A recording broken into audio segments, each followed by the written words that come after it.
Back to Coruscant. =RK equals. Part 3. Confederate Military HQ. Raxulon City. Raxus. Outer Rim Territories. Admiral Trench strode briskly through the well-lit corridors in the heart of the Confederacy military. Behind him trailed a handful of aides and an escort of commando droids, though he paid them no attention. Instead his eyes darted to the faces of the officers and enlisted he passed by as he advanced through the halls. All of them looked determined and quite busy. The Harch hadn't seen the place be such a hive of activity ever since the first days of the war, when the First Republic attack on Geonosis and the debut of the GAR caught the Confederate military flat-footed. There had been no indications that the Republic had been building massive fleets, certainly nothing big enough to even slow down the Confederacy's military. That belief persisted up until most offensives against the Loyalists ground to a halt as the full strength of the GAR was unveiled. That was an unpleasant surprise and possibly the greatest intelligence failure in millennia. At least that's what Trench used to believe. If the various wild rumors he heard ever since Count Dooku was imprisoned a few weeks ago were at least partially true, the truth was much more sinister. The Admiral had the nagging feeling that he would be finding out soon. Trench stopped in front of a heavily guarded checkpoint that led to one of the most secure rooms in the whole system. "Only you can go on, Admiral. Your aides and escort can wait over there," a young-looking human captain stated from behind a sheet of transparent metal and pointed at the single door on the left wall of the corridor. Behind the man, Trench could see 6 deployed destroyer droids and what had to be at least a platoon of commando droids armed with various heavy weapons. "That's all right, Captain. Wait there," Trench ordered his retinue. "Sir, please step forward and wait for a security scan," the captain continued. The Admiral obeyed and did as instructed. At least 4 distinct scanners bathed him in light and probably every detection method known to the Confederacy's scientists.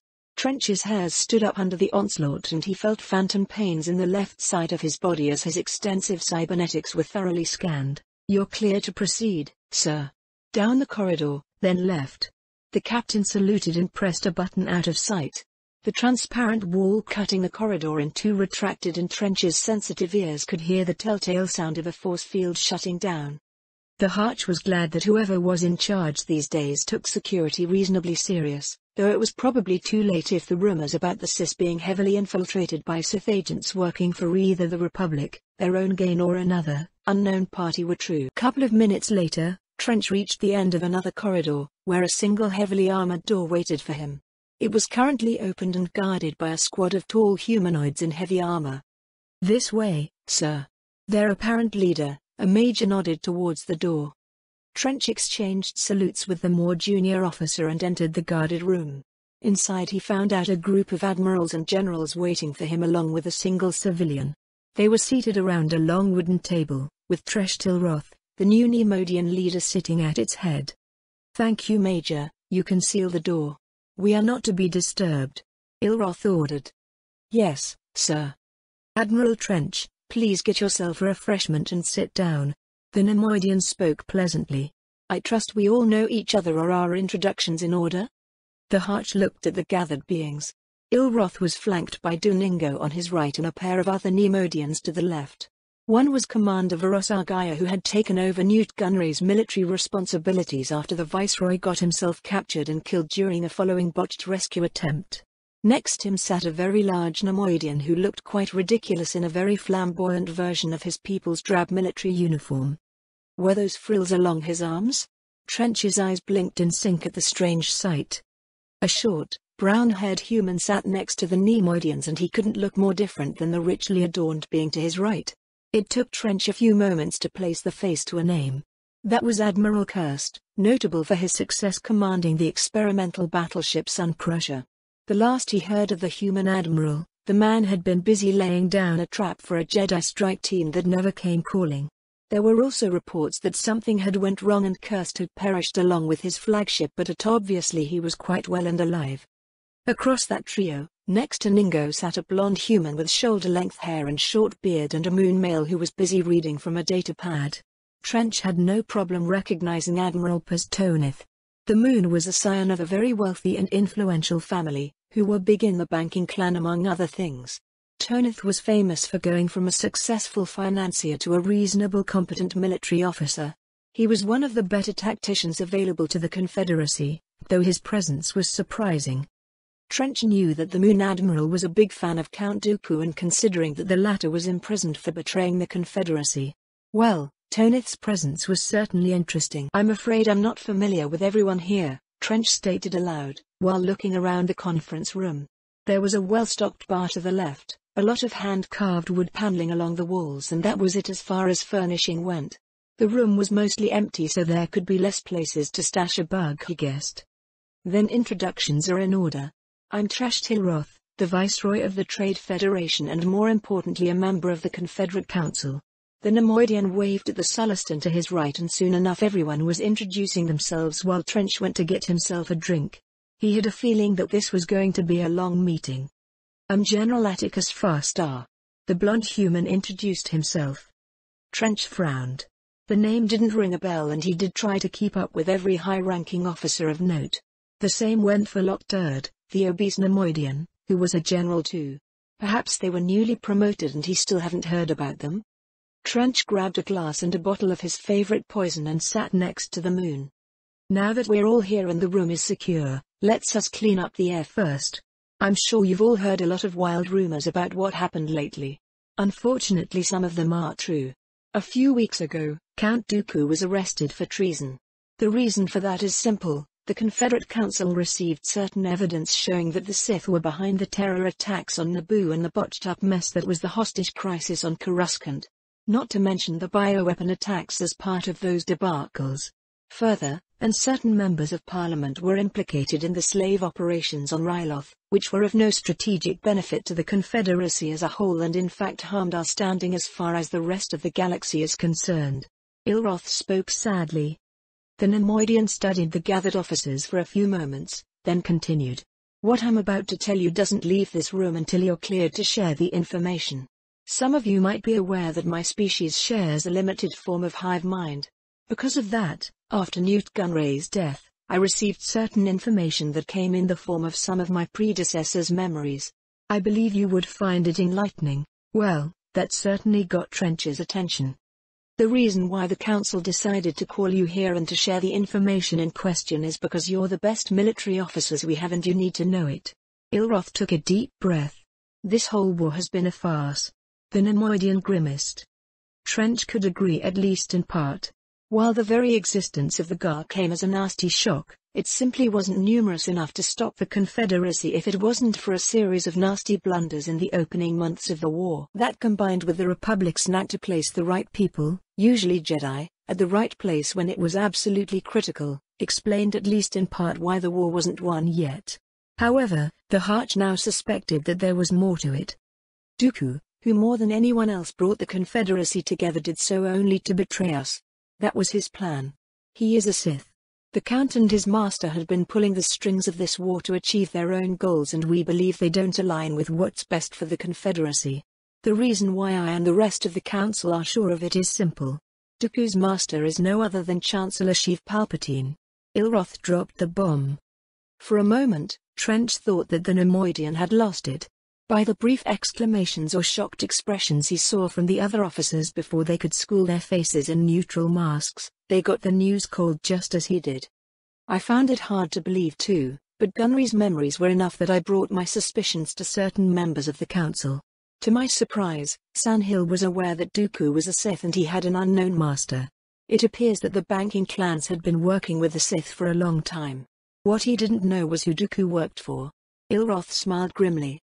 "I don't think that I need to spell you the implications.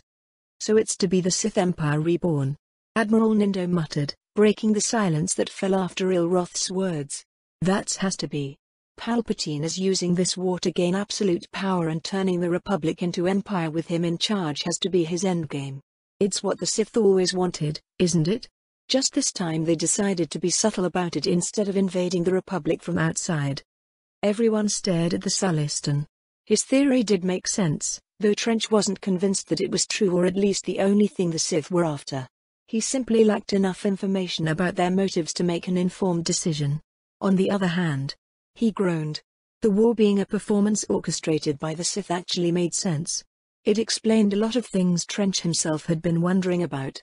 Both Palpatine and Dooku, as the leaders of their respective sides, would have had close to perfect intelligence when working together.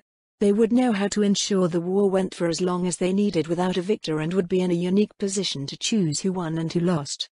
Trench closed his eyes and spoke quietly. Every time our intelligence was spot on, every time we wasted forces on strategically insignificant places and lost momentum, every time the Gar was in position to stop us when we might have come closer to ending the war once and for all. That's our conclusion. Ilroth nodded. It's why you're all here. The sad truth is that we can't really use our knowledge. We were played expertly. Right now the Confederacy has no credibility left. Even if we had proof that couldn't be refuted, no one in the Republic would believe us that Palpatine is the Sith responsible for the war. Even worse, now that we know, we don't dare even attempt to find a peaceful solution. It won't end well as long as either Palpatine or another Sith controls the Republic. We now know about 3 of them: the Chancellor, Dooku, and their new general, Del-Qatar Vale. It's anyone's guess how many other Sith wait in the shadows. I find this hard to believe. For the longest time, Count Dooku has been someone I looked up to. Admiral Tonith spoke carefully. However, I'm not blind. Chairman Sanhill asked me to carefully review the major strategic decision that the Confederacy military did since the start of the war in preparation for this meeting. I can't deny that we should have been able to win the war months ago. Instead, too much time and a great amount of combat strength had been wasted on objectives that were of no consequence. In hindsight, it makes sense that we were betrayed. Either that or Count Dooku was blind to what happened, and whatever you say about the man, he was too competent to let such blunders continue. The Moon looked down.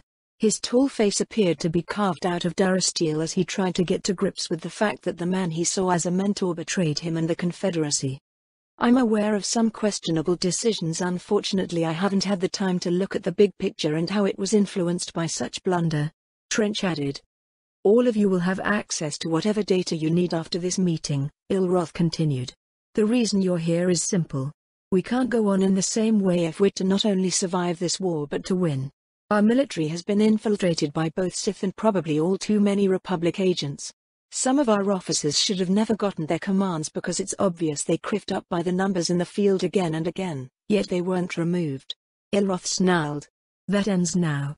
You're here to reforge the Confederacy's war machine, overhaul our command structure and find a way to win the war. While an approval from the Council will be required, you will be the ones deciding the strategy for winning the war. Yep, this was going to be one long meeting. And he might actually enjoy it. Back to Coruscant. =RK=. Part 4. Brig. Republic Cruiser Defender. Hyperspace, en route to Coruscant. Anakin paced in the small cell he had been shoved in. He couldn't help it but feel like a caged animal, and the worst thing was that getting out would be oh so easy. There were just a handful of guards, regular clones that were stationed at the brig as a SOP. A part of Skywalker felt insulted that there weren't more people to keep him contained. However, once he stopped for a moment to think, it made sense. The guards were little more than a formality really. If he decided to let himself out, the clones wouldn't be the ones to worry about. It was Obi-Wan and Vale, who were on board. Skywalker glowered at the force field shimmering in front of the metal door of his cell. Even those two were an afterthought really. What kept him in, angry and confused, was Padme. Anakin remembered feeling her relief when she saw him after he awoke. Unfortunately, he acutely remembered sensing her fury and disappointment, both aimed solely on him. It was as if she didn't understand or care that everything he did was to help her. After all, Padme was the most important thing for him in the whole galaxy. Yet, despite everything he did for her sake, everything he sacrificed, Anakin couldn't help it but feel a tiny amount of doubt. A tiny part of him whispered that he was losing her. Worse, there was something deeper, darker, that insisted Padme had betrayed him because she didn't support his attempt to help her. So Anakin paced in his cell and brooded, thinking dark thoughts. His heart was torn between joy and relief that Padme was all right, which clashed with embers of anger aimed at everyone. Skywalker's dark thoughts were interrupted when he sensed a familiar presence nearby. Sure enough, the force field winked out and the door slid open, revealing Obi-Wan. The older Jedi looked grim. Anakin. It's good to see you in one piece. I'm not sure I can say the same from where I'm standing. Skywalker grumbled. Can someone explain to me what the criff is happening? Anakin's composure shattered. Kenobi looked at his former apprentice with mixed feeling. Anakin, surely you knew there would be consequences. Nor being a Jedi, neither your rank as a general can cover up what you did. They in fact make your position that much worse. I had no choice, Skywalker snapped. It was happening again. I needed your help. Yours unveils, yet you were going to let Padme die or go insane. I'm not sure I recognize my own wife any longer, and that's on you. Anakin pointed at his mentor. Again? Ah, Kenobi sighed and closed his eyes. Did you forget about my mother? I needed help then too, and instead I had to go there myself only to hold her as she died, Anakin shouted. I wasn't going to risk losing Padme too. I simply can't lose her. Anakin, I understand. Obi-Wan said quietly. You all. Skywalker stopped mid-rant. His mouth opened then closed with a click, and he stared at his former master. What? Anakin asked, feeling confused. His building anger deflated and was replaced by befuddlement. I said I understand. I might be unable to condone your actions. You did go rogue, and that's putting it mildly, not to mention all the men whose death you caused and the ships you destroyed, but I understand why you did it. That's... Anakin shook his head and stared at Obi-Wan. Skywalker was unsure what he was expecting. Disappointment, berating, a lecture, another betrayal. One thing was certain, this wasn't it. Being married changes a man's outlook of life. His priorities shift. Obi-Wan continued. And how would you know that? Anakin frowned. I got married, of course. Kenobi gave him one of his patented long-suffering look. Anakin actually chuckled at that statement before it dawned to him that Obi-Wan was serious. Wait, what? Married? You? Skywalker blurred out before he could think about it. Yes. Me. I know, it's such a shock. Kenobi deadpanned. How long was I out? Years? Anakin looked suspiciously at Obi-Wan. The other Jedi didn't really look any older than the last time they met. Ha, ha. Very funny. Anakin, I had some time to think lately. If I was in your position. Obi-Wan sighed. I wish I could say I would have thought clearly, that I wouldn't have put Satine's life as more important than the thousands under my command. Most of the time I believe that. Yet. Kenobi trailed off. Obi-Wan had Anakin's undivided attention. Yet? He prompted after Kenobi didn't immediately continue voicing his thoughts. Some things happened that convinced me things aren't that clean-cut. That they could never be simple or obvious when emotions are involved. Obi-Wan chuckled sadly. I think you've noticed, but we Jedi aren't very good with handling emotions. I don't remember being taught how to handle emotions. Clear your mind and so forth. More like ignore them and pretend that they didn't exist. That didn't work for me. I could see that now. I'm sorry I was blind before. I'm sorry I didn't listen. That I didn't take you to visit your mother when you first began having visions of her death. Obi-Wan spoke sincerely. Anakin glared at his mentor. He wanted to hate Kenobi. To scream at him and blame everything on his shoulders. After all, Obi-Wan was conveniently right here in front of him. However, in the end it wasn't Kenobi the only one to blame. In fact, Obi-Wan wasn't on Coruscant at the end, when there was still time to reach Shmi when she could be saved. It was Yoda who told Anakin that he should basically cut his emotional ties with his mother and write her off, even if the ancient Jedi didn't use those exact words. Anakin. I know that I failed you as your Jedi Master.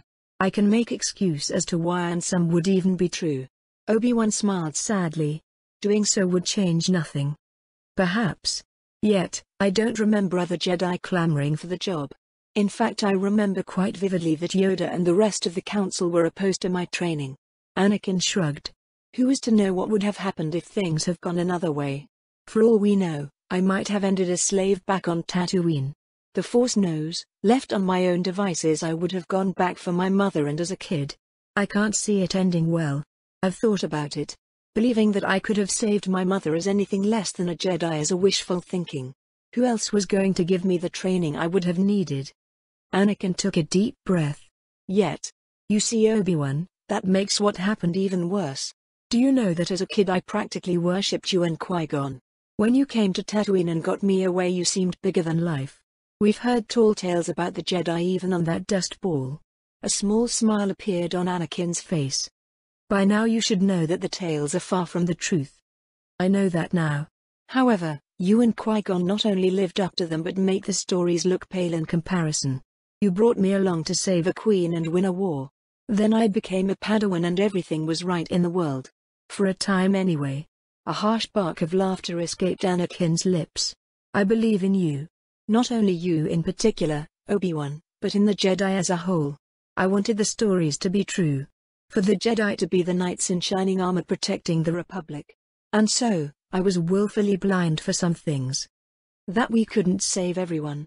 That sometimes we wouldn't even try for reasons you could never call good enough. Obi-Wan added quietly. You know, if it wasn't for Padmé's love and support, I don't know what I would have done after my mother died. I was in a dark place then and a part of me never left it. I simply didn't have time to deal with that. There's a where on, as you very well know. And we never knew. Obi-Wan groaned. Well, I had incentive to hide, to present myself as good a Jedi as I could. After all, I didn't want the Council digging up into my affairs and figuring out that I married just after the battle for Geonosis. And now? Anakin shook his head. How is the Council going to react to my marriage with Padmé? What about yours? And who is this Satine of you married, Obi-Wan? Considering what happened lately, you being married to Senator Amidala won't be the Council's primary concern, and you should be glad for it. Or not. They might decide to go after you just to make an example of us. You are a council member. Anakin looked speculatively at his teacher. That only makes it worse. Anakin, I married Duchess Satine Kryze, and at the time she was the leader of the Mandalorian government. Well, congratulations. Wait, she's a Mandalorian, right? In order to marry one of them. Anakin's eyes widened. Yeah. Obi-Wan rubbed the back of his head. I should introduce myself properly. Obi-Wan Kenobi, clan leader of Clan Kenobi and a brand new Mandalorian. If I'll be a Jedi for much longer, well, the jury is still out on that. You've been busy. You don't know the half of it. Fill me in then. It's mighty boring in here. How long am I going to be in this criffing send anyway? Anakin. Things don't look too good right now. Obi-Wan frowned. I knew there would be consequences, but I didn't care if there was any chance I could help Padmé. In how much trouble am I? Skywalker asked. A whole heap. Anakin, you'll be facing a military tribunal. If found guilty, you'll be looking at either a long prison sentence or death. Kenobi told the truth. What? Anakin stared numbly at the other Jedi. Vale will be trying to get you a better outcome, however. There is always a but coming. Skywalker was still trying to process what Obi-Wan was telling him. Being stuck in prison for the Force only knows how long? Execution? Anakin. There isn't a good way to say this. The rank and file knows exactly what you did. Your actions nearly cost us the battle for Geonosis, and if we had lost there, the Republic would have been in dire straits. A major defeat in space there might have lost us the war. What are you saying, Obi-Wan? You're kinda scaring me right now. Almost every enlisted and officer in both the Army and Navy wants your head on a silver platter. Officially, Vale has no choice but to condemn your actions. While he doesn't want to see you wasting in prison, much less executed, there isn't too much he could do. Some things happened while you were out that might keep him too busy defending his own actions and dealing with the Senate to help you as much as he wants. I believe an explanation is in order, Obi-Wan. They can't execute me, right? For the first time since ending up in the cell, Anakin felt afraid. Not just because of the prospect of being executed, but because he sensed that what was happening might be the first steps that led to the nightmares he dreamed of. =RK=. An hour or so later, Anakin was left alone to eat lunch, just a standard MRE given him by the guards. Obi-Wan's visit gave him a lot of food for thought, and he was still processing all he learned while absent-mindedly pocking the meal in his hand. Kenobi's news left Skywalker even more confused and not a little angry. Afraid too, not for himself, but for Padmé.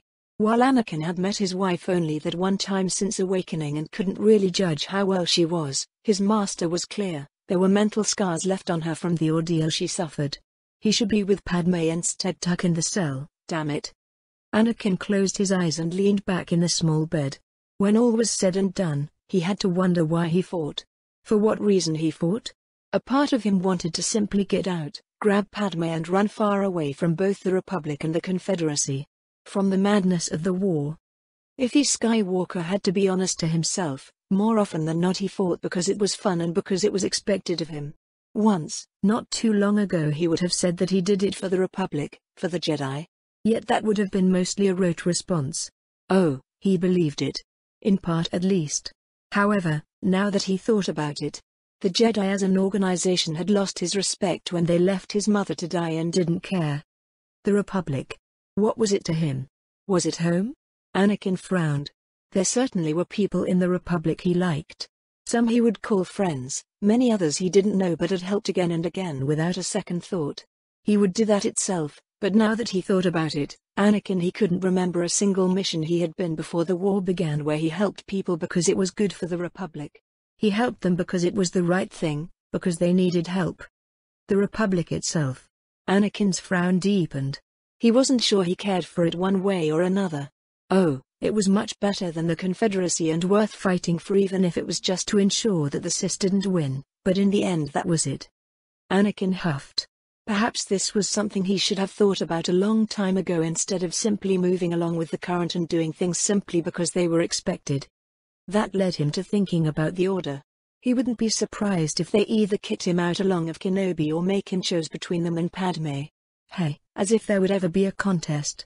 Nevertheless, that train of thought led him to a strange place. Would it be too bad if he was expelled? Why did he need the Jedi Order? It wasn't like Anakin would stop doing what he thought right even if he wasn't member. Well, there was a tiny bit of a problem with that idea. He didn't even own the shirt on his back. It was either Jedi or Gar property. In fact, now that he thought about it, Anakin actually had more possession that he owned, that were his, when he was a slave back on Tatooine. And wasn't that a sobering thought? It wasn't like it had been an issue before or he'd care. Ever since now he had what he needed and that was enough. Nevertheless, the prospect of being out of the Order with only the clothes on his back, he presumed that they would let him keep at least them, was daunting. Possibly irrelevant if he ended spending a large chunk of his life in prison. Anakin glared at the wall in front of him. He simply didn't know what he would do if he was found guilty and either sentenced to death or a long prison term. Go on the run? Would Padme follow him? Could he justify endangering her if she did? Padme. She said she was glad that he was alive. Yet, his wife was disappointed of him. Did she know exactly what he did to help her?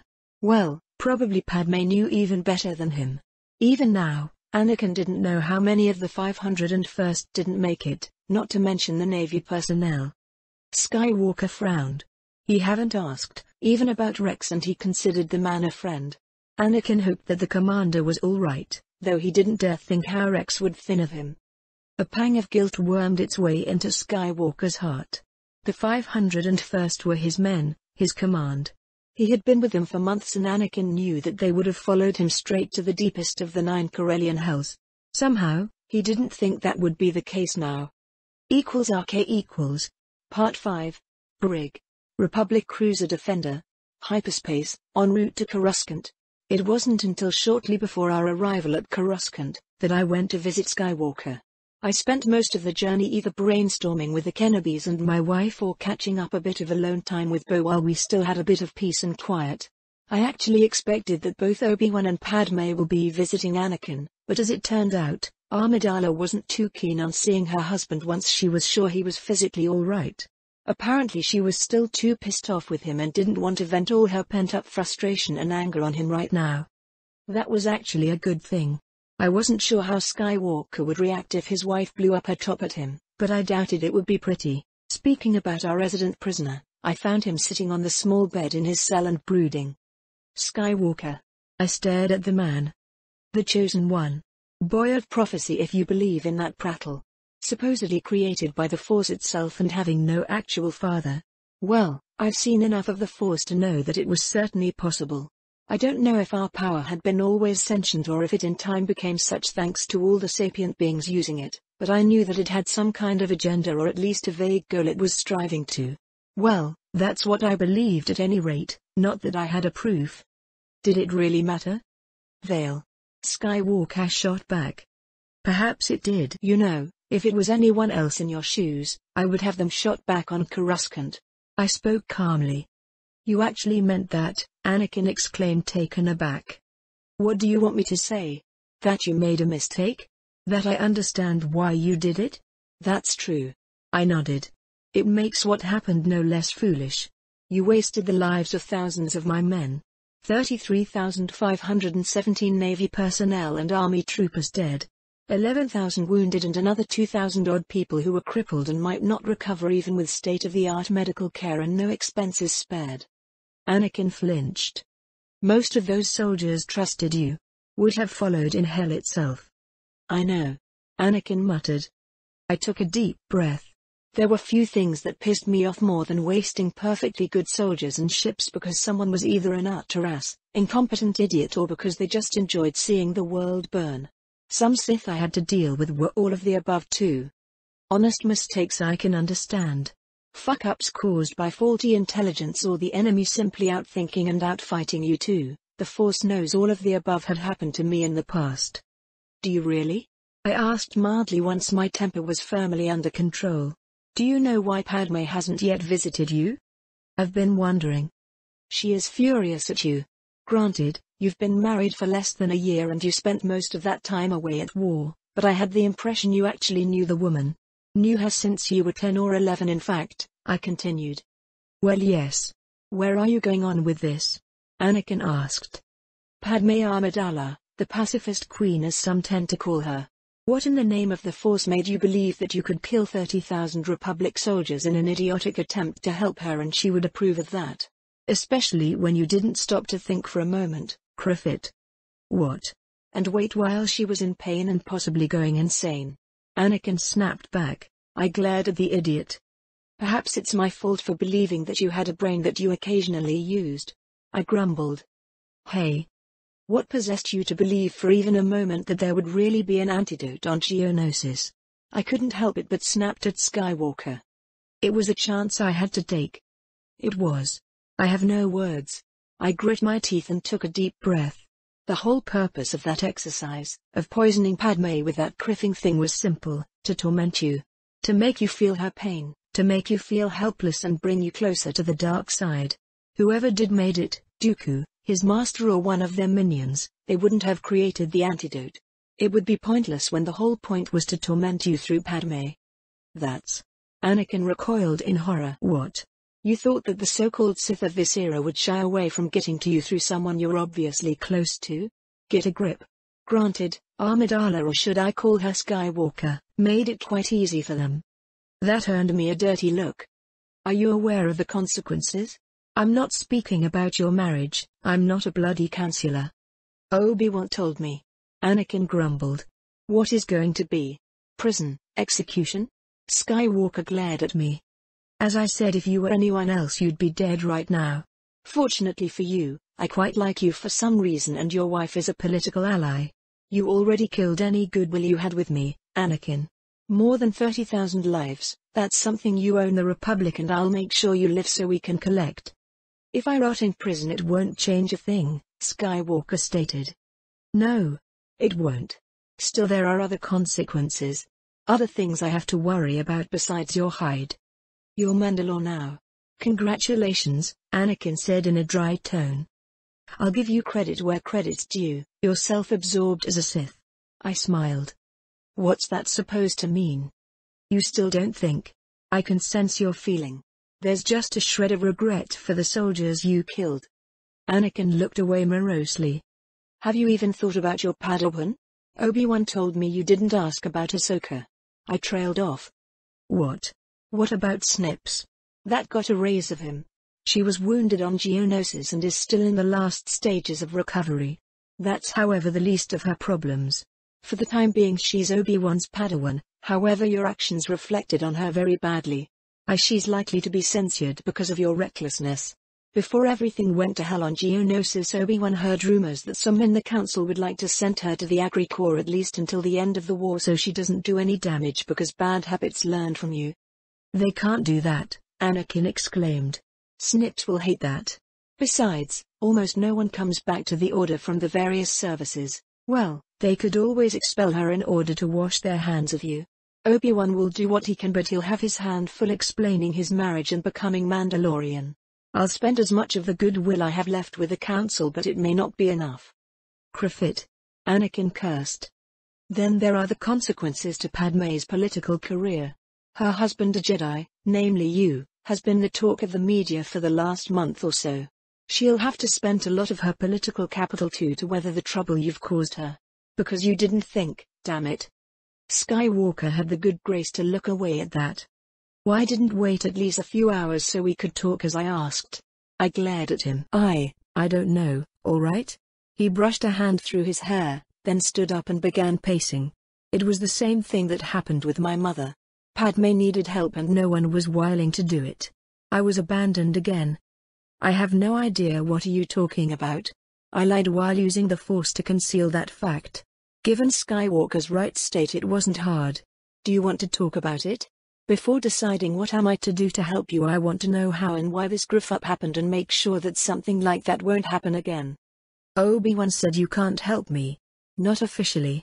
Anakin looked at me. True. The Gar loathes you.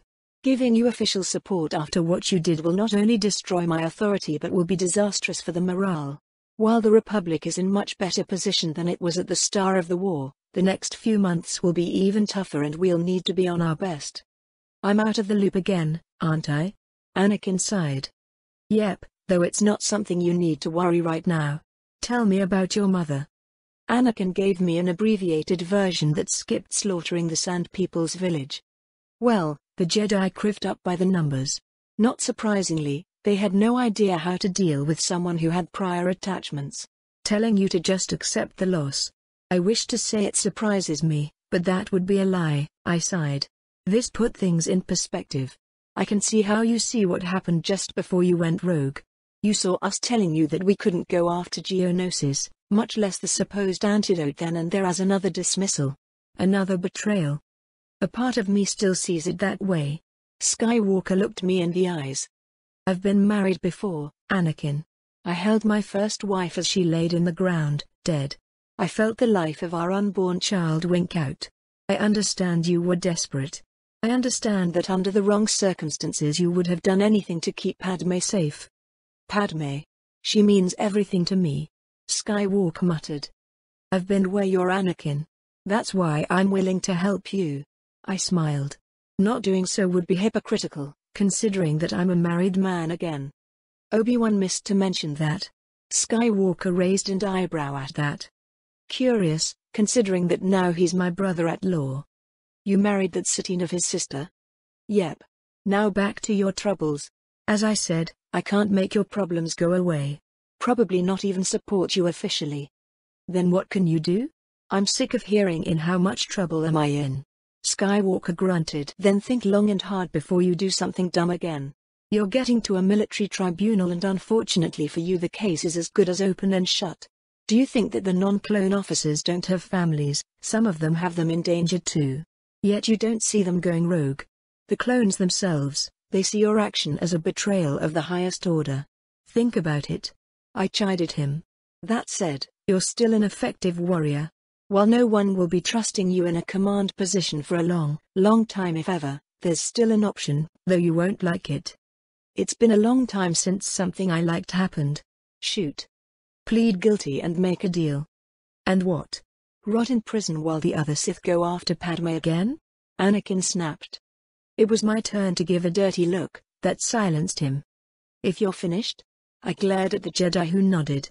As I was saying, you plead guilty, demonstrate your remorse and ask for a chance to redeem yourself in the eyes of the Gar and the Republic as a whole.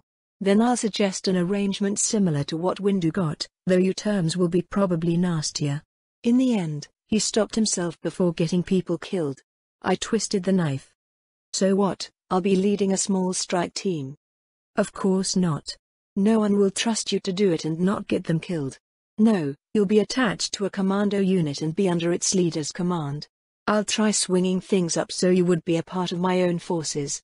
That way it will be less likely that a disgruntled clone frags your ass. That. Actually it doesn't sound too bad. Anakin perked up. I snorted. This arrangement will be replacing your sentence with equal term serving as a soldier. Considering that you're likely to get anything from a few decades to life, you'd be stuck in the army for a long time. And if you cruff up again, it'll be straight to prison or execution unless you go on the run. And if you go rogue again, depending on the circumstances, I might have to go after you myself. Now, That gave Anakin some food for thought. Arche equals Republica 500. Coruscant. When we reached Coruscant, there was a lot to do. First, I had to make sure that Skywalker reached a guard detention center, where he would hopefully cool his heels for the foreseeable future. Then I had to avoid the media, which were doing their best to corner me for an interview. Bo had my Mandalorian guard run some interference and they apparently had a lot of fun trolling the reporters. Meanwhile, Obi-Wan went to report to the council and Satine and an honor guard headed for the Mandalorian embassy where she would be taking charge of the place. That at least allowed me and my wife to reach Amidala's residence unnoticed.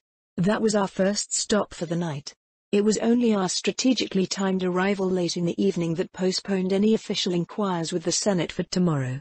In fact, there was scheduled hearing in the early afternoon and I would be meeting Palpatine at noon. Before that I would be having a chat with Valentra and few of the Intel directors and GAR HQ, too, so it was going to be a very busy day. That was the primary reason why we were at Republica 500 too, to meet some prospective political allies for tomorrow's fun and games. We were met at the door by C-3PO and the irritating golden droid was as irritating as ever. I managed to tune out its prattling and concentrate on the people sitting in the living room. Our host was lounging on the sofa and sipping kaf. Next to her sat Mon Mothma, the senator of Chandrila, an old political ally and longtime friend of Amidala. Bail Organa was sitting in an armchair next to the two women and was looking at me as if this was the first time he was seeing me. Last but not the least we had Grand Beliblis who had an open bottle of Corellian ale in hand and saluted me with it. So the rumors are true? Organa asked. I'm not sure if congratulations are in order or if I should be concerned, Darth Vail. You finally read the records about my visit to Alderaan back in the good old days, didn't you? I smiled crookedly and headed to a pair of free armchairs, then sat down on the one closer to Iblis. Bo headed for the remaining seat and began studying the politicians from behind a carefully kept blank face. I wouldn't call them good days, Bail grumbled. What could I say? Me and your family were on different sides. You almost drove the Organas extinct. I did the same with your rivals that the Empire backed because they were criffing incompetent fools. Besides, you've obviously recovered.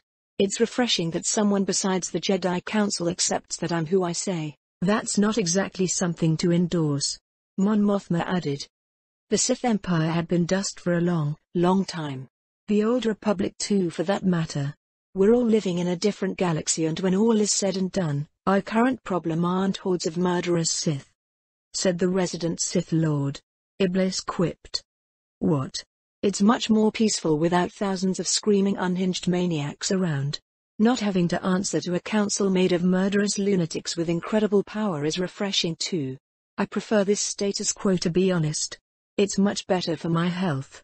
We aren't here to discuss the ancient past. I'm aware that some of you have qualms in working with General Vale. I did so in the beginning and to be honest I do have reservation even now. Padme interjected. True, we aren't here for a history lesson. Sorry about that, Padme, Mothma said. You want our support? Iblis looked at me. Do you seek it as a Republic General or as Mandalore? It's an important distinction. Both. You're all aware that my mission to Mandalore was a fiasco. I was sent to negotiate without diplomatic aid and had only my experience with the Mandalorian culture to fall upon. An experience that is millennia out of date if still somewhat relevant. Yes. The woman from Chandrila wins. That wasn't one of the Senate's best moments. Let's not mince words, he was set up to fail. At least half the Senate will see it that way. In fact I would have gathered a lot of new enemies no matter the outcome. That much I know, I stated. More now. Organa noted. Yes. Short-term your decision to become Mandalore might garner some support.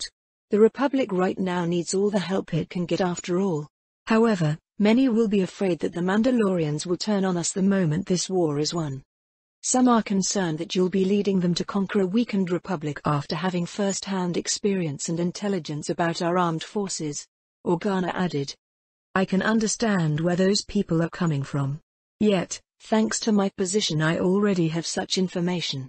After all, I'm one of the people making strategic decisions for the GAR, help direct R&D and so forth.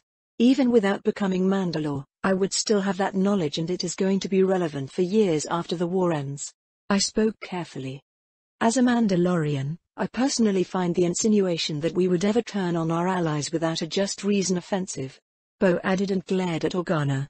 Even if I can understand where you're coming from, our history with the Republic is troubled. We've been on the different sides of more wars than I care to name. Graham snorted. Yet, that's besides the point. Senator Amidala might have suggested this meeting, but we're here to hear you. What do you propose? What do you want? The Corellian leaned forward in his armchair and looked me in the eyes. I want this war won. I want to do the best thing I could by my people. I want the Mandalorians to be seen as something much better than a scourge upon the galaxy. Just that? Bo asked. Fishing for compliments, dear? I looked at my wife and cracked a smile.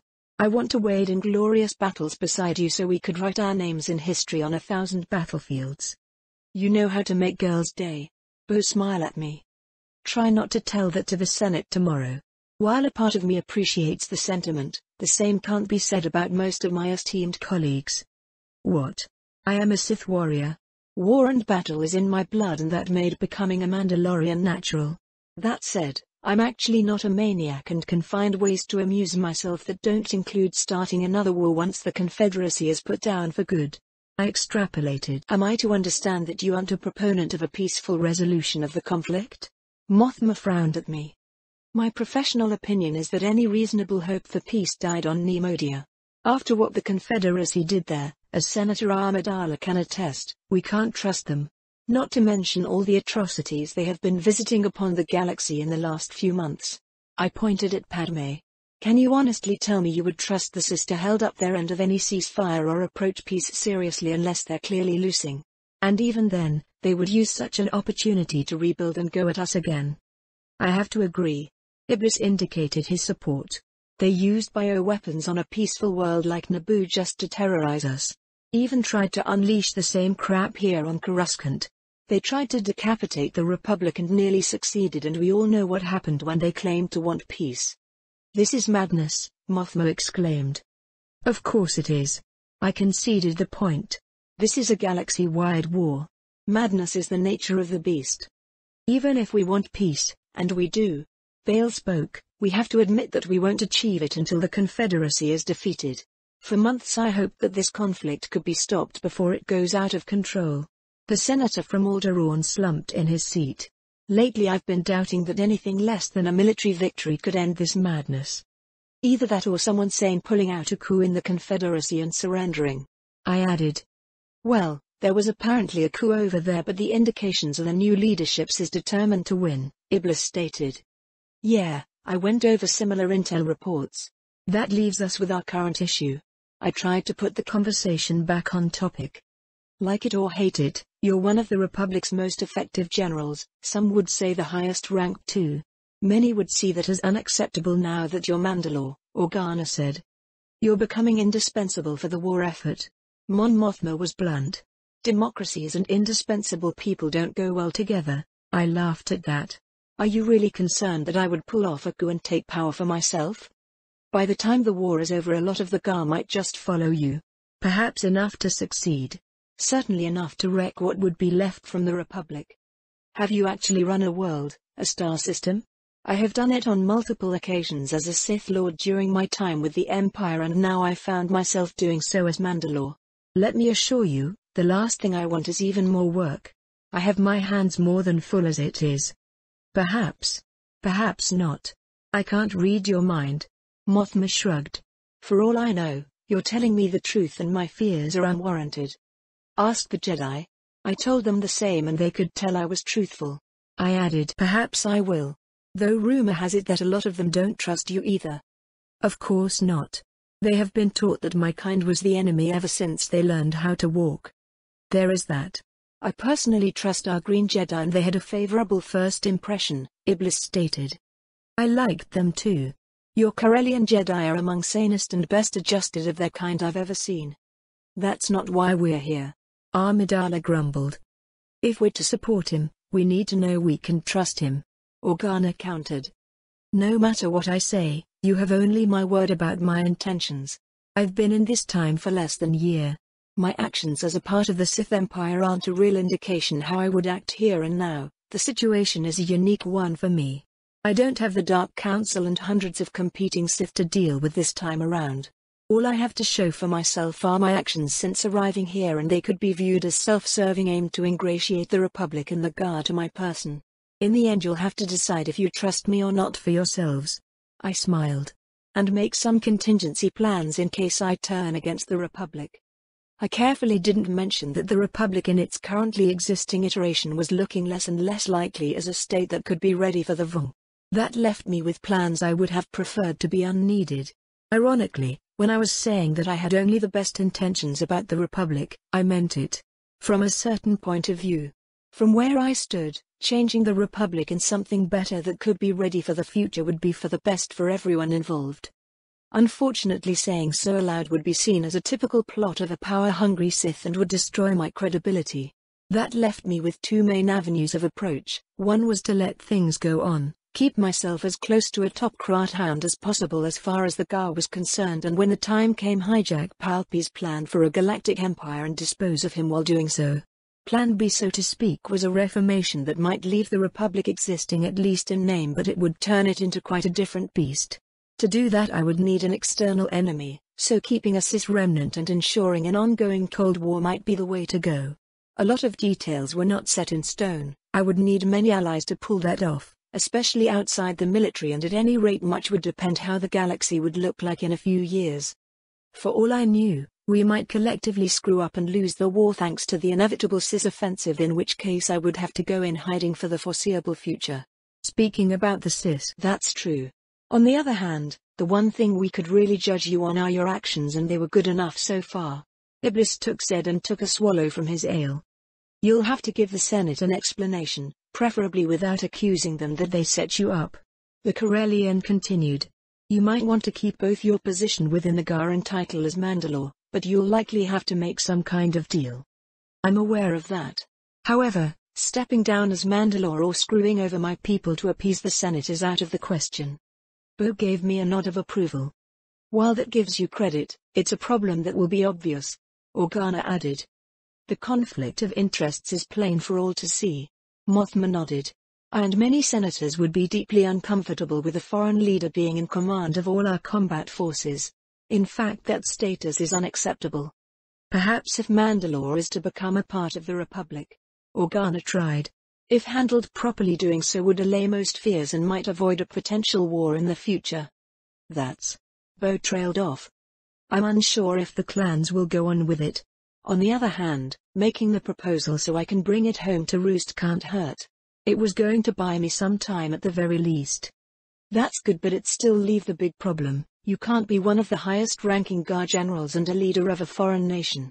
In fact, I'm surprised that the issue hasn't been raised on all levels yet. The galaxy at large didn't know about it until the last few days. Mon Mothma said. Give it a bit more time and the media will be all over it. I'm sure someone will raise the issue tomorrow in the Senate anyway. True enough, Bale agreed. Still, give us a good reason why we should place our support on the line for you. Mothma stared at me. A good one? I stared back. In less than 2 months the Confederacy will have at least a few thousand ships coming online almost at the same time. Shortly after that, they will unleash hell upon us all, the likes of which this Republic hasn't seen. I've read the intel reports. The Sith had recalled back their best admiral. If we're very lucky, it's to purge them as unreliable supporters of the previous administration. I paused. We aren't that lucky. Iblis snorted. No. We aren't. Padme muttered darkly.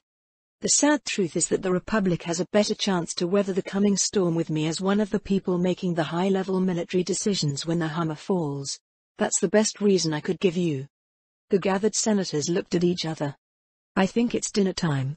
We all need some time to think. Padme shook herself from her brooding. That sounds like a good idea. Organa smiled. Back to Coruscant. =RK=. Part 6. Republica 500. Coruscant. Well, at least the dinner was delicious and I learned more rumors about Coruscant's senators and celebrities than I cared for. Our small talk with politicians, I missed it not. At least it turned out that C-3PO had a redeeming quality. The golden machine was the cook and it did the job expertly. After dinner we retired back to the diner room with cups of our favorite drinks and went back to good old-fashioned horse trading. Huh? I wasn't sure what was the current jargon for it. The continuation of our negotiations went both better and worse than I feared. While I may never completely trust you or your agenda, that's a concern for later. Mon Mothma gave me a disapproving frown.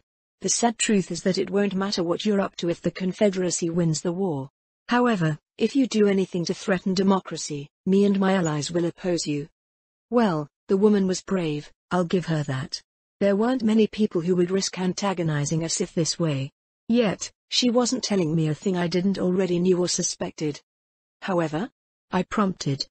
The Chandrilan woman gave me a thin smile. The GAR is still expanding and still more factories are needed to feed the Republic's war machine. I want you to consider certain planets and systems as good places to set up additional production facilities, for the new infantry armors and weapons, for vehicles, etc. Sites that conveniently will create more workplaces and provide infusion of capital on the places where your allies come from. I nodded. Give me a list. Purely by accident, those factories could be used to build gear for someone else if I went typical Sith and tried taking over the galaxy, like a rebel alliance that wouldn't have to be formed because I was a good boy. I almost snorted at that thought. I wondered when did Mothma began to suspect that Palpy was up to no good and started laying down contingencies in case he decided to become a dictator. I shouldn't be underestimating the woman. Will Alderaan require similar arrangement? I asked Organa. Bale looked pained at the thought but nodded. Wasn't it interesting what a more dangerous Sis could make people do? I looked at Padme. From what I understand, the GAR is already helping Naboo set up its own armed forces. Perhaps talking with Valentra to see if we can release some equipment your way to expedite training. You understand that all first-rate gear is currently needed at the front lines. I smiled pleasantly at our hostess. Amidala looked like she had bitten into a particularly sour lemon at the suggestion. Perhaps sending some experienced warriors to act as trainers? The Mandalorian people will be glad to help you in that regard. My wife added, damn it, this was fun. I didn't think I would enjoy seeing self-proclaimed pacifists ask for military industry to be set up on their worlds. Padme closed her eyes then rubbed her temples. I'm sure the Queen will appreciate such a gesture, she said in a flat tone. In addition, I have a few acquaintances that would love to discuss some trade deals with you and the new Mandalorian government, Mothma continued. I'm sure we'll be able to reach an outcome we can all live with if not enjoy, I said diplomatically and made note to sic Mothma's friends on Yomaget and Orwid. After all, the economy was their domain. I turned my attention to Iblis, who had kept a mostly blank mask all evening. He gave me a disarming smile. After the latest unpleasantries, Mandalore finds itself in a need of a fleet. Corellia can either sell you or build you one to your exact specifications. We would love to in fact. We'll love to see what you have in stock and I'm sure Mandal Motors will be in touch soon about building us some ships and components. I returned the smile. Yomaget wasn't going to like that too much, but the man was realist. His company simply couldn't build us a fleet in time. The bigger problem was going to be to figure out how to pay for the ships we needed. With a bit of luck and finesse those trade deals might be of use. After all, once this war was resolved the galaxy would be a different place and the details of unfavorable deals could be renegotiated. From a position of strength. There was a lot of horse trading, or was it bantha, that night.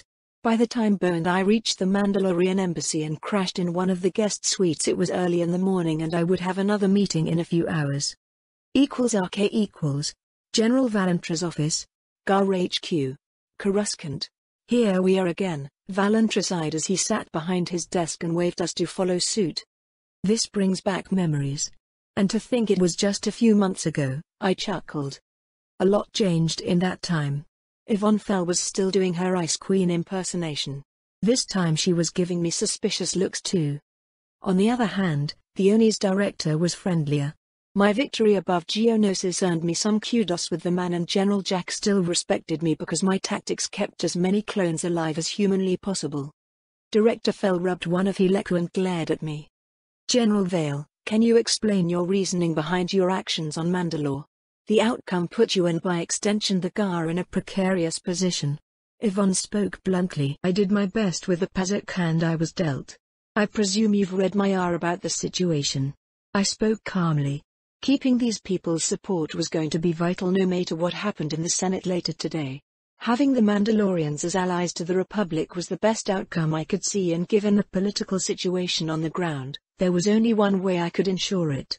I'll admit when the opportunity to run for the title was offered I jumped at it. And yes, there are personal reasons for my decision too. I fought beside the Mandalorians when they were a major galactic power. It was thanks to some of their people, one of whom ascended to hold the same title I now carry, that I kept my sanity during my first years as a Sith.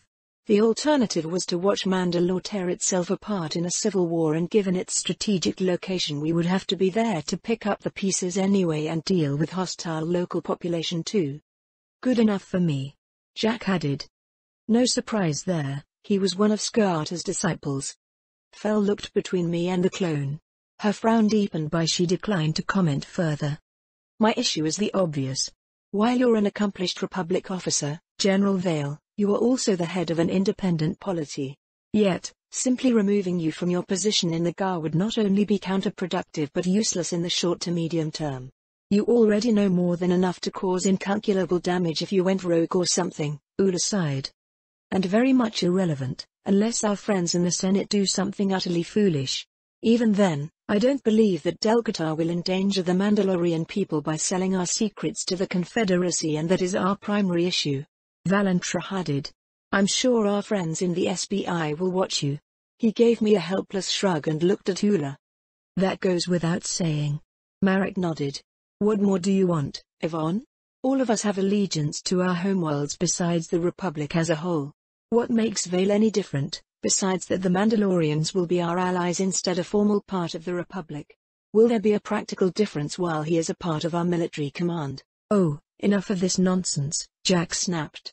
We all have the same problem, that our political masters will cruff up and kick you out of the GAR just as the Confeds are preparing for an offensive the likes of which we haven't seen. We haven't fully compiled all reports, but there are all indications that in 2 months the CIS will have at least 2,000 brand new munificents and between 300 and 500 proper capital ships to play with. Those are the conservative estimates. Fel grumbled. We might see up to 3,000 munificents and couple of hundreds more capitals over the next 3 months. Well, Griff. Added to their current active strength, that will be troublesome to manage. I muttered. We would have to give up ground. Perhaps a lot of it until our Vinotas came online. What a charming understatement, Jack chuckled grimly. It gets better. We have fragmentary reports that at least few enemy commanders had used munificents to ram our cruisers. If they pull that off on a large scale successfully, we might. No. We won't be able to stop them. This information makes everything even more complicated. I took a deep breath. I have a few ideas that will even the odds, though most of them won't be practical if I no longer have a say in the strategic decision-making. Cruffit, I knew that the Confederacy would have a good window of opportunity thanks to the respective building rates of both sides, but those numbers. What do you think? Valentra asked me. It's going to be ugly no matter what we do. We need to trade distance and space for time. Hold the hyperlanes and strategic systems at all costs. I looked Lar in the eyes. We'll likely have to write off a large chunk of the Republic at least for a few months. At least the systems without planetary shield generators. We can't hold them if the enemy controls the orbitals, and if I have it my way, we'll be pulling out the bulk of our fleets from any non-critical area. The only good news is that we'll be getting some acclimators complete early next month along with a lot of escorts. That will help a lot, but it won't be enough to counter the enemy's upswing in numbers by itself. Valentra informed me. I've been thinking about something similar since Director Fel gave me a preliminary report about the CIS expected strength a few days ago. However, by myself I won't be able to convince the Chancellor, much less the Senate, that we might have to give up a lot of territory. I'll be meeting with Palpatine at noon and I'll talk with him about it. I nodded and kept my face carefully blank. I may need those enemy numbers reports ready for my hearing this afternoon. Who knew? The Confederacy might actually be ticked out of trouble this time around.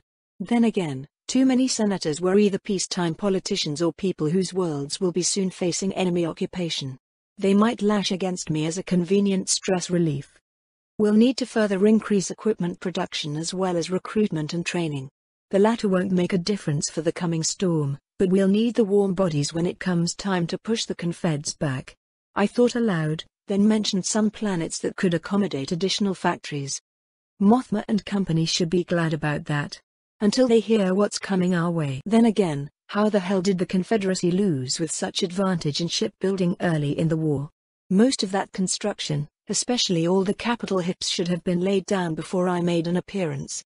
I'll grant that my successes could be at least partially to blame for the armada of munificence that will be coming for us. Just in case the Senate decides to be unreasonable, I'll be pushing for a single allied command that will incorporate Gar, Corellian, Mandalorian and whatever other allies join us in the fight. If the worst happens, that will still give you some official pull and will be listening when you make suggestions about the strategic situation. Valentra added. That might work. I nodded. The Empire had a similar arrangement with the Mandalorians, at least in certain sectors of the galaxy. While most Sith would have loathed taking orders from them, the ordinary army and navy had much less hang-ups if the Mandalorian in charge was competent. =RK=, Part 7. Chancellor's Officer. Senate Building. Coruscant. Palpatine stood in front of the outer wall of his office that was made of a one-way transparent metal and watched Coruscant's skyline. The last month had been tiring for the Sith Lord. Thanks to the rotating guard of clones and more importantly Jedi, he was forced to keep his illicit activities not only low-key but highly irregular. Unfortunately, doing so was much easier than he ever imagined for a simple reason: Sidious had lost the tools he used to control the Confederacy. Those loathsome creatures had the sheer gall to turn on his agent Dooku and dare to usurp power. All he had to show for his efforts in setting the Sith up nowadays was a war gone out of control and a few still reporting agents. The incompetent fools usually couldn't even be trusted to provide Palpatine with good information. More often than not he got almost the same date from Republic intelligence sources, and those were another sore point. After the debacle caused by rogue elements during the attack on Coruscant, the Republic military and intelligence apparatus had been cleaning up house. They not only caught a lot of Sith moles, but some of Sidious' own agents. There were days lately that Palpatine felt that he had lost half the galaxy in one fell swoop, and he was powerless to do anything about it for the time being unless he was crazy enough to unmask to the Jedi. Even with Vail around and serving as a useful example that not all Sith were evil, and wasn't that a laugh, the last thing Sidious wanted was to explain who he really was. Palpatine exhaled slowly and frowned. The General. A wild element that wasn't part of the Sith grand plan. At first, Sidious thought the man a madman and impostor, if an undeniably competent one. It wasn't until the battle for Geonosis that Palpatine really entertained the thought that Vail might be dangerous to him as anything more than a complication. A part of him still wanted to dismiss the though, however Sidious ruthlessly squashed the very idea. He had underestimated Vail again and again. Dismissed him as a lunatic, or a dark Jedi with delusions of grandeur, no different than Dooku's minions if much more competent. The General did cull quite a lot of them after all. Hubris. The Sith Lord smiled. To think that I believed myself immune to such trifle things. Things were different now.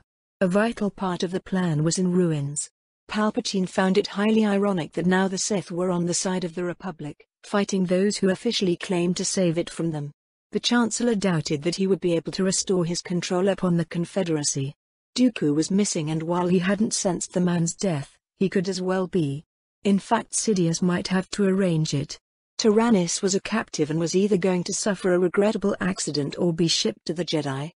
No matter how incompetent the Order was, Sidious doubted that they could misplace Dooku a second time, and there won't be a Confederate rescue this time around. Faced with rotting in a small cell within the Jedi Temple, Tyrannus might just talk in order to spread his misfortune to Sidious too. Besides, the man had proven less than effective lately. Even if he somehow escaped or was rescued by any agents he had left, Palpatine didn't believe that Dooku could wrestle back control over the Confederacy. It was unfortunate that some of the high-ranked contacts Palpatine had in the Sith had decided to turn on him and were in fact part of the new management. With Dooku out of the picture and Grievous dead, Sidious simply lacked someone who could get things under control. That at least simplified things tremendously. Palpatine had to ensure that the Republic won the war. Then he would have his empire and, more importantly, vengeance upon both the traitors within the Confederacy and the Jedi. On the bright side, he had another prospective apprentice. One he would be meeting shortly. Well, third time's the charm, as some people like to say. It might even be true, the Force sometimes worked in mysterious ways.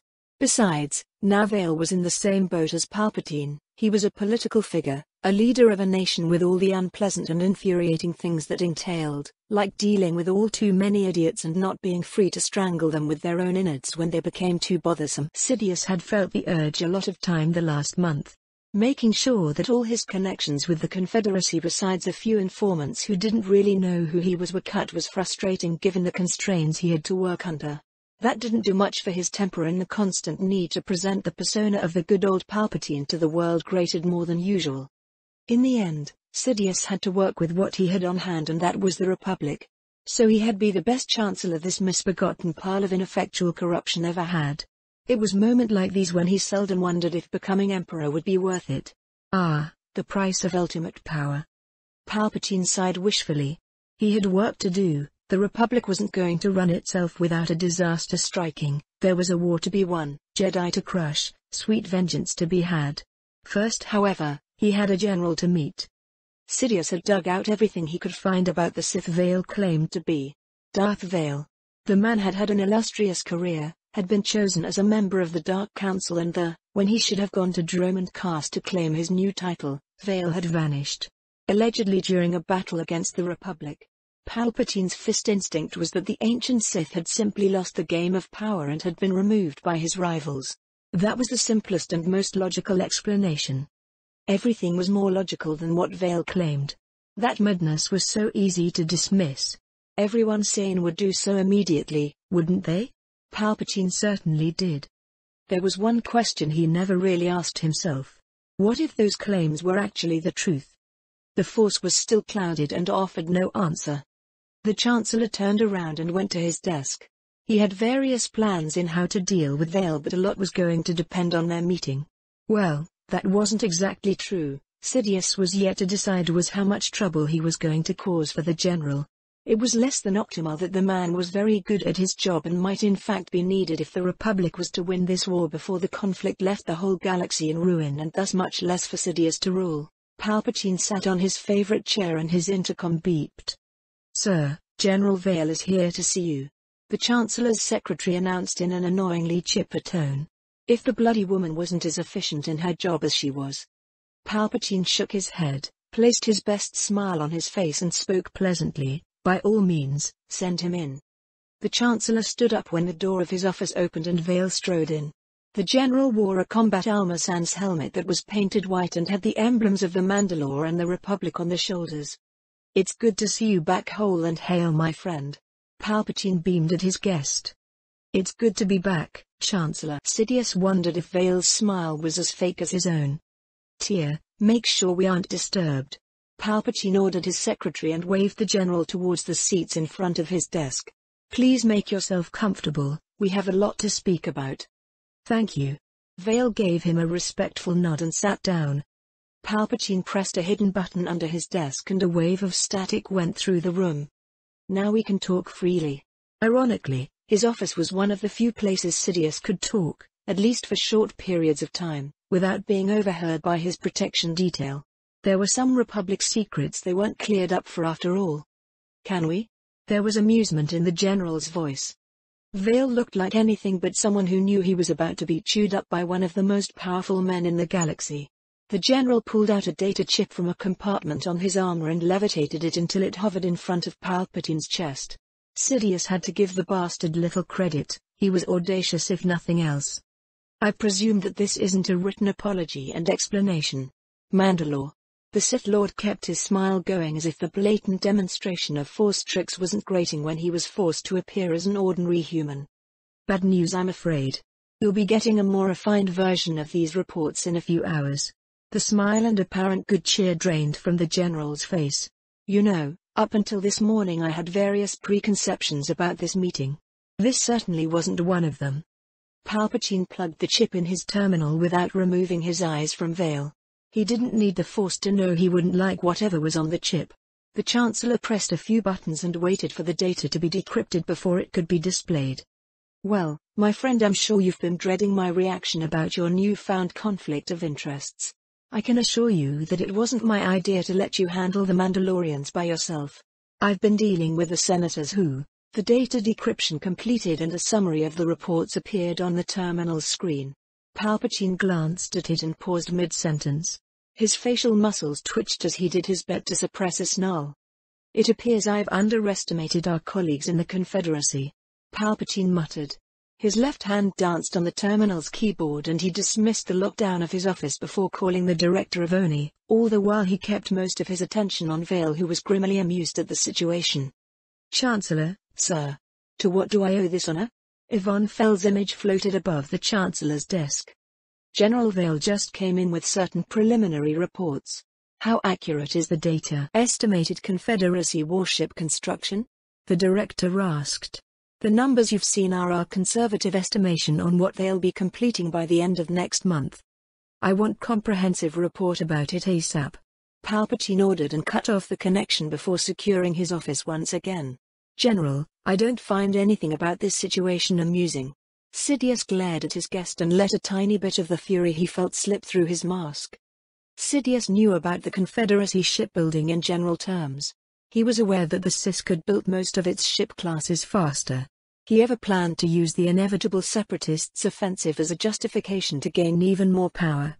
What he didn't expect or plan for was to fight a real war, much less at a time when the enemy was about to gain overwhelming numerical superiority. What outraged and confused the Sith Lord was the simple fact that the Confederacy wasn't supposed to be building so much ships. The munificence were easy to explain, replacements for all frigates lost since Vale entered the stage and building enough to absorb future significant losses. However, the capital ships. Those figures were almost 3 times larger than what the Confederacy should have been building. Why would they?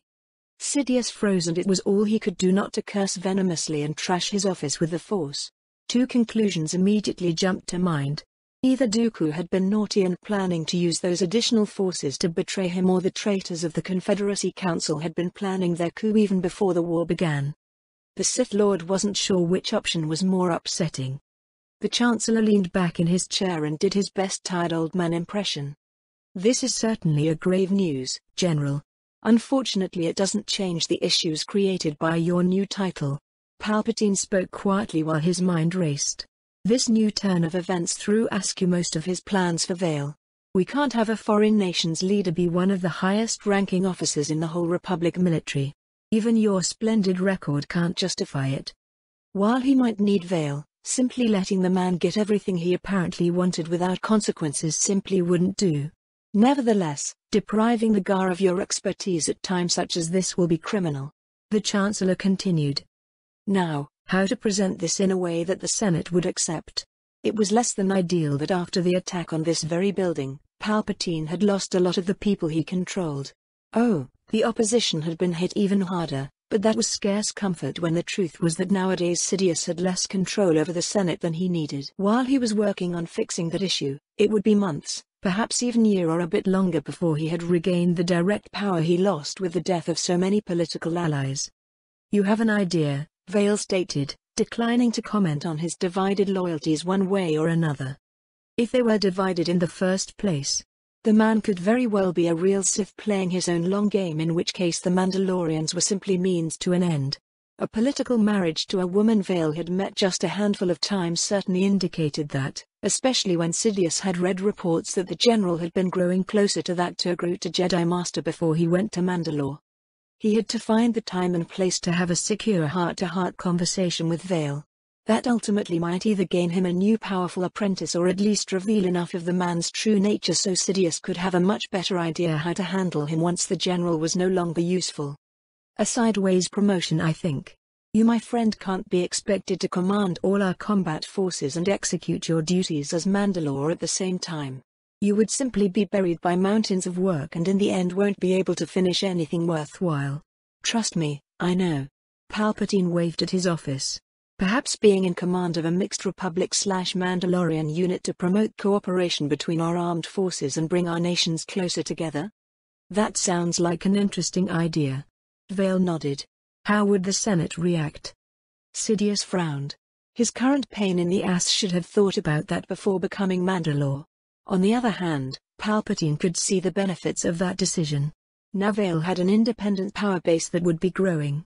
The Chancellor decided that he should do something about that before the war was resolved, but not until the Confederacy ceased to be an existential threat to his plans for becoming emperor. There always was the good old-fashioned economics. The Mandalorians needed to replace their fleet now. Binding them with some carefully crafted contracts that would place them in debt to the Republic and later his empire would be a good first step. Especially if those deals could be used as a justification to crush the Mandalorians if they became any sort of problem. Well, that was for later. Now he had to figure out how to handle the Senate so they wouldn't cruff up things any worse than usual. The time Sidious could dispose of that outdated institution couldn't come fast enough. The significant amount of headaches he would have to deal with by itself would be worth it.